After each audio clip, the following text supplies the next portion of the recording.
बिस्मिल्लाहिर्रहमानिर्रहीम। 8 और 9 स्टूडेंट अस्सलाम वालेकुम। आज से मैं आप लोगों के लिए यूनिट 3 से, जिसका नाम डायनामिक्स है, फ़िज़िक्स में लेक्चर डिस्कस करूँगा। डेली बेस पे मेरा एक लेक्चर आप लोग देख सकोगे। तो आज से हम स्टार्ट करते हैं यूनिट 3 को।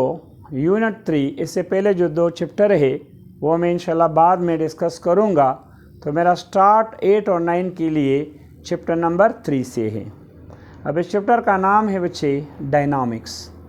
अब इस चैप्टर में हम वो बॉडी स्टडी करेंगे जो कि मोशन में हो, लेकिन अब बॉडी पे हमने फोर्स अप्लाई करना है और फोर्स की वजह से जो बॉडी मोशन में हो, इसको हम क्या कहते हैं? डायनामिक्स। अब देखिए बच्चे, इस चैप्टर का नाम है डायनामिक्स, लेकिन डायनामिक्स से पहले हमने डिस्कस करना है मैकेनिक्स को, कि मैकेनिक्स क्या है बच्चे। देखिए बच्चे, मैकेनिक्स जो है वो फिज़िक्स की वो ब्रांच है जिसमें हम वो बॉडी स्टडी करते हैं जो मोशन में हो। So the branch of physics in which we study those object having in motion is called what? Mechanics. फिर मैकेनिक्स फर्दर 2 टाइप्स में डिवाइड होता है। एक को हम कहते हैं काइनेमेटिक्स और दूसरे को हम कहते हैं डायनामिक्स। अब काइनेमेटिक्स और डायनामिक बच्चे दोनों ब्रांच है मैकेनिक्स की, लेकिन काइनेमेटिक्स में हम वो बॉडी स्टडी करते हैं जो कि बॉडी मोशन में तो होती है, लेकिन उसकी मोशन की कॉज हमें मालूम ना हो, तो इसको हम कहते हैं काइनेमेटिक्स। अब dynamics is also the branch of mechanics which deal with those object having in motion and we know the cause of motion. अब मिसाल के तौर पर देखिए बच्चे, ये मेरे हाथ में क्या है? मार्कर है। अब मैं अगर उस पे फोर्स अप्लाई करूँ ना, तो मेरे फोर्स की वजह से इसमें क्या आ जाएगा? एक्सीलरेशन।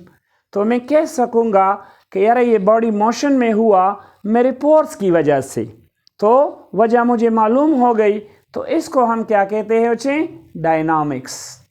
तो dynamics is the branch of what? Mechanics. अब इसके बाद बच्चे हम इस चैप्टर में जो फर्स्ट टॉपिक है वो क्या है? वो है फोर्स एंड इट्स टाइप्स। अब फोर्स क्या है? फोर्स का मतलब होता है पुश और पुल। मिसाल के तौर पे मेरे पास ये क्या है? ये एक पेन है। अब मैं इसको पुश करूं तो ये भी एक फोर्स है, या मैं अगर इसको पुल करूं तो ये भी क्या है? एक फोर्स है। अब फोर्स हमारे पास 2 किस्म के होते हैं। कुछ फोर्सेस कांटेक्ट होते हैं, कुछ फोर्सेस क्या होते हैं? Non contact.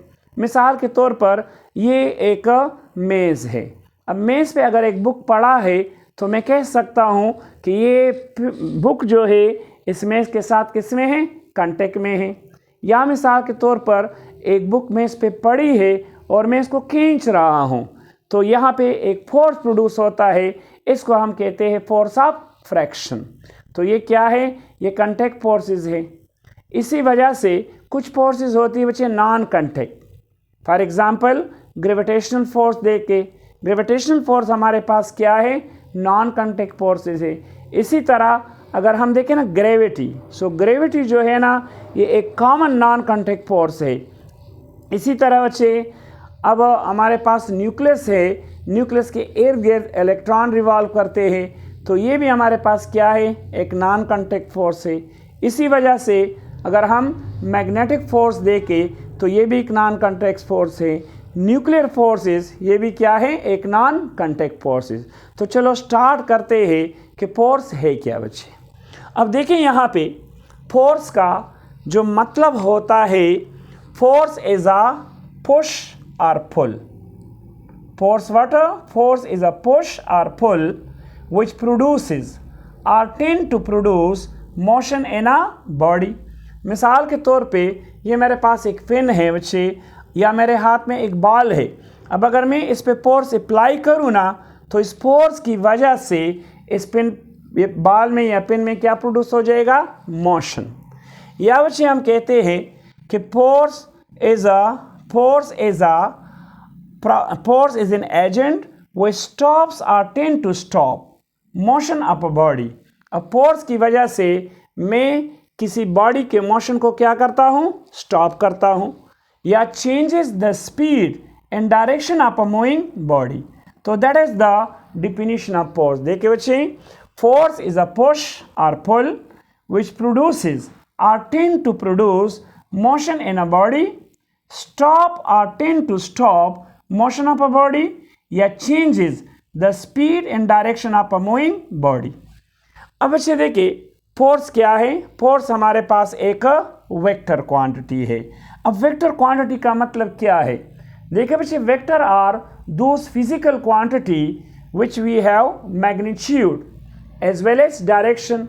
अब मैग्नीट्यूड का मतलब क्या है? A number with the proper unit. अब force is a vector quantity. अब फोर्स को बच्चे हम रिप्रेजेंट करते हैं एफ से, और इसके ऊपर क्या होगा, एरो, जो कि ये शो करता है कि फोर्स क्या है, वेक्टर क्वांटिटी है। मैथमेटिकल फॉर्म जो फोर्स का है वो हमारे पास है बच्चे, force is equal to mass multiply acceleration. अब यहाँ पे बच्चे देखिए मास का मतलब क्या है, व्हाट इज मास? तो देखिए बच्चे, मास का मतलब होता है the quantity of motion contain in a body is called what, mass. और मास का जो यूनिट है स्टैंडर्ड वो क्या है बच्चे, किलोग्राम। इसके अलावा ये क्या है, ये हमारे पास है acceleration. Acceleration is defined is the time rate of change of velocity is called what, acceleration.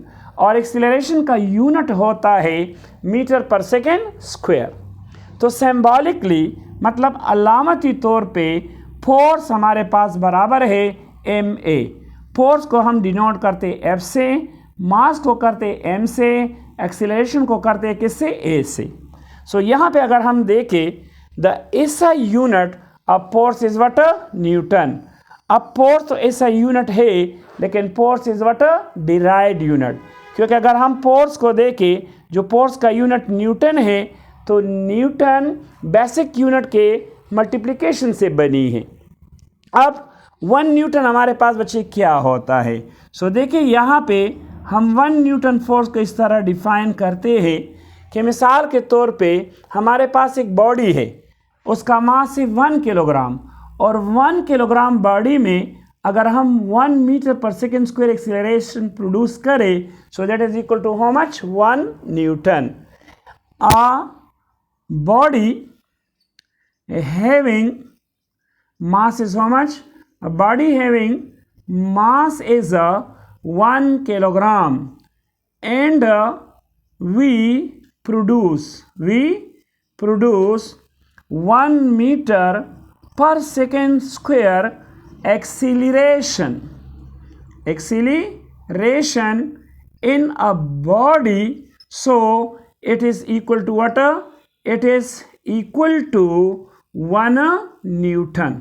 So mathematically हमारे पास बच्चे जो 1 न्यूटन है, 1 न्यूटन वो बराबर है 1 किलोग्राम मल्टीप्लाई 1 मीटर पर सेकेंड स्क्वायर। सो यहाँ से ये बात क्लियर हो गई कि the unit of force is what, Newton. और 1 न्यूटन बराबर है 1 किलोग्राम मल्टीप्लाई 1 मीटर पर सेकेंड स्क्वायर। अब हम फोर्स के टाइप पे आते हैं। सो देखिए, इससे पहले बच्चे भी मैंने डिस्कस किया, लेकिन फोर्स के 2 टाइप्स हैं। एक को हम कहते हैं बच्चे कंटेक्ट फोर्स, कंटेक्ट का मतलब है मुंसलिक, और एक का मतलब है, दूसरे फोर्स का नाम है नॉन कंटेक्ट फोर्स, जो मुंसलिक ना हो, जो अटैच ना हो। अब कंटेक्ट फोर्स को हम इस तरह डिफाइन करते हैं कि a force applied to a body by another body that is in contact with it is called contact forces। For example हमारे पास एक टेबल है, उस टेबल पे एक किताब पड़ी हुई है। अब किताब उस टेबल के साथ किस में है, कांटेक्ट में है। या मिसाल के तौर पे ज़मीन पे एक बाल्टी पड़ी है और मैं उसको पुश कर रहा हूँ या मैं इसको पुल कर रहा हूँ, तो यहाँ पे इसके दरमियान क्या है, फोर्स ऑफ फ्रैक्शन है। तो ये हमारे पास क्या है बच्चे, एक कांटेक्ट फोर्सेस है। तो एग्जांपल जो कांटेक्ट फोर्सेस की है वो है fractional force, elastic force. Elastic force का मतलब ये है कि मेरे हाथ में एक रबर है, अब अगर मैं इस पे फोर्स अप्लाई करूँ ना तो इसके लेंथ इंक्रीज हो जाएगा, अगर मैं फोर्स हटाऊँ तो दोबारा वापस वो पहली हालत में आ जाएगा, तो इसको हम कहते हैं व्हाट, इलास्टिक फोर्स। इसी तरह एयर रेजिस्टेंस, अब हवा की जो मुज़ाहिमत है, रेजिस्टेंस है, वो भी हमारे पास क्या है, कांटेक्ट है। इसी तरह नॉर्मल फोर्स, नॉर्मल फोर्स का मतलब अगर एक किताब किसी मेज़ पे पड़ी हुई है तो किताब का जो वेट है वो डाउनवर्ड की तरफ है, लेकिन टेबल का जो वेट है वो अपवर्ड की तरफ है, तो ये हमारे पास क्या है, एक नॉर्मल फोर्स है। इसी तरह टेंशन फोर्स, मतलब रस्सी में जो फोर्स होती है वो क्या है, वो टेंशन। तो ये तमाम जो एग्जाम्पल है they are the example of what, contact forces. इसके बाद हमारी जो दूसरी टाइप है बच्चे वो है नॉन कांटेक्ट फोर्सेस, मतलब यहाँ पे डायरेक्ट बॉडी किसी चीज़ के साथ मुंसलिक नहीं होती। अब देखें ना, a force which acts on an object without coming physically in contact with is called what, non contact forces. अब इसकी एग्जांपल है ग्रेविटी। अब देखें बच्चे, ग्रेविटी क्या है, the motion of free falling body, ये हमारे पास एक्सेलरेशन ड्यू टू ग्रेविटी है, लेकिन हमारी ज़मीन जो है हर एक बॉडी को अपनी सेंटर की तरफ क्या करती है, अट्रैक्ट करती है, लेकिन हमें पता नहीं चलता ये क्या है, हम कहते हैं कि ये एक नॉन कांटेक्ट फोर्सेस है, लेकिन वो प्रोसेस होता है। सो यहाँ पे ग्रेविटी जो है वो मोस्ट फेमिलियर एग्जांपल है किसकी, नॉन कांटेक्ट फोर्सेस की। इसी तरह मैग्नेटिक फोर्स क्या है, मैग्नेटिक फोर्स, मिसाल के तौर पे हमारे पास एक मैग्नेट है, उससे जो मैग्नेटिक लाइंस ऑफ फोर्सेस निकलती है वो बच्चे आर्जी होती है, लेकिन जब वो फील्ड बनाएगा तो वो फील्ड हमारे पास क्या है, वो रियल है। तो यहाँ पे जो मैग्नेटिक फोर्सेस है वो भी क्या है, नॉन कांटेक्ट फोर्सेस है। इसी तरह ग्रेविटेशनल फोर्स, ग्रेविटेशनल फोर्स का मतलब यही है कि the earth attract every body toward its centre which is equal to the weight of the body, तो ये भी हमारे पास क्या है, एक नॉन कांटेक्ट फोर्सेस है। इसी तरह इलेक्ट्रोस्टैटिक फोर्स, न्यूक्लियर फोर्स और बहुत से ऐसे एग्जाम्पल है जो कि कांटेक्ट नहीं होते, वो क्या होते हैं, नॉन कांटेक्ट। सो यहाँ पे फोर्स को हमने दो टाइप्स में डिवाइड किए बच्चे, एक कांटेक्ट फोर्सेस और दूसरा क्या है, नॉन कांटेक्ट फोर्सेस। तो ये एक छोटा सा टॉपिक था बच्चे, आज के लिए ये टॉपिक काफ़ी है, इस पर प्रैक्टिस करें और इसके कंसेप्ट को क्लियर करें। So thank you student.